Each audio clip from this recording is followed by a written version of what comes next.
X টাকা একটি দ্রব্য বিক্রয় করে 4% ক্ষতি হয়, দ্রব্যটি ওয়াই টাকায় বিক্রি করলে 12% লাভ হয়, তাহলে এক্স ইস টু ওয়াই এর মানটা বের করতে বলছে। এখানে বিক্রয় মূল্য দেওয়া আছে আর ক্ষতির হার দেওয়া আছে প্রথমটার ক্ষেত্রে, আর দ্বিতীয়টার ক্ষেত্রে বিক্রয় মূল্য দেওয়া আছে, লাভের হার দেওয়া আছে।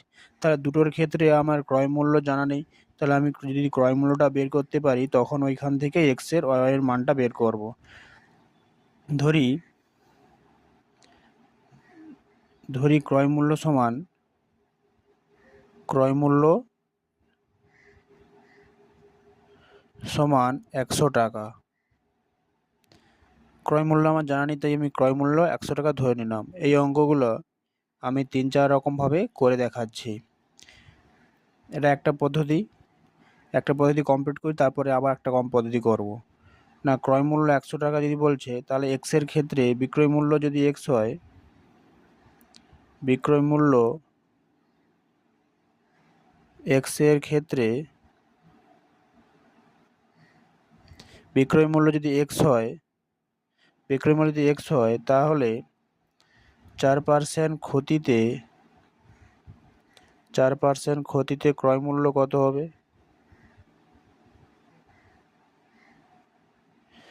4% ক্ষতি বলছে, এখানে ক্রয় মূল্য টোটাল আমার 100 ছিল, সেখান থেকে 4% ক্ষতি হলে কত হবে?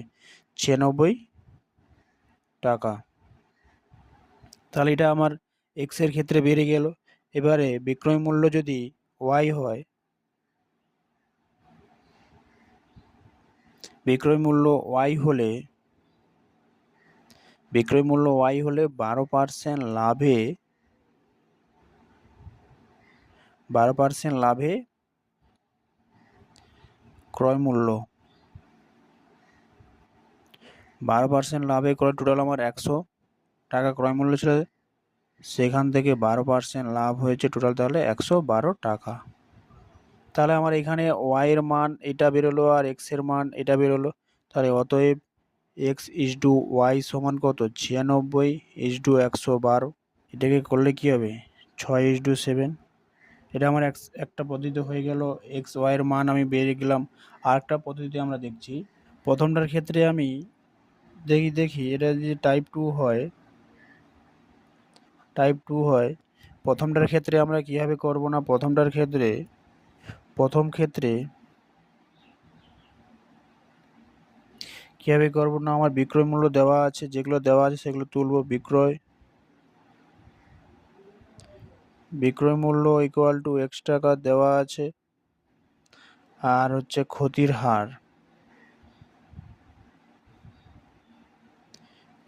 হার ইকুয়াল টু 4%।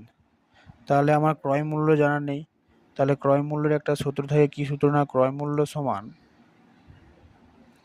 সমান কি হয়? না, বিক্রয়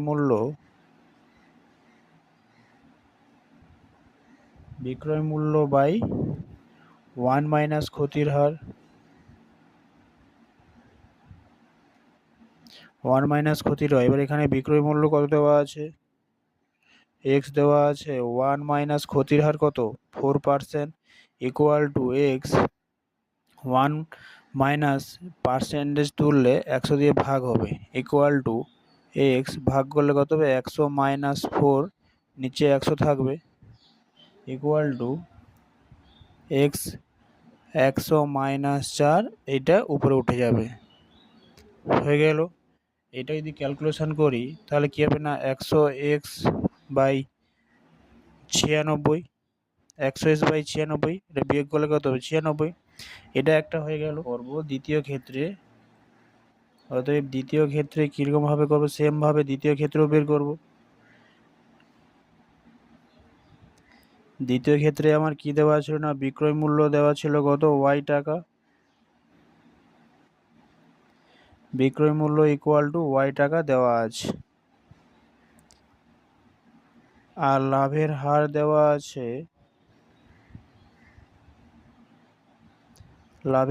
ইকুয়াল টু 12% দেওয়া আছে। এখানে আমাকে সেম ভাবে ক্রয় মূল্য আমরা বের করব। না, ক্রয় মূল্য সমান কি করব? না, ক্রয় মূল্য সমান ক্রয় মূল্য সমান বিক্রয় মূল্য 1 প্লাস লাভের হার। এটা যখন লাভ বলবে এখানে প্লাস হবে, যখন ক্ষতি বলবে এখানে মাইনাস হবে। 1 প্লাস লাভের হার ইকুয়াল টু বিক্রয় মূল্য আমার ওয়াই টাকা, 1 প্লাস 12% লাভ, ওয়াই প্লাস 1 12/100। এটাকে ক্যালকুলেশন করলে কি হবে না, ওয়াই উপরে থাকবে, যোগ যদি করি 100 প্লাস এপাশে 12 নিচে আমার 100 থাকবে, ইকুয়াল টু ওয়াই 112, এটা যোগ করলে 112 আর নিচের 100 কি হবে উপরে উঠে যাবে, 100 ওয়াই বাই 112। যেহেতু আমাদের এখানে বলে দিয়েছে এক্স ওয়াইয়ের মানটা বের করতে, তাহলে আমি কি করব না, এইখানে একটা ক্রয় মূল্য বেরিয়েছে আর এখানে একটা ক্রয় মূল্য বেরিয়েছে, দুটো ক্রয় মূল্যকে সমান করব না, 100 x by 96 equal to 100 y by 112।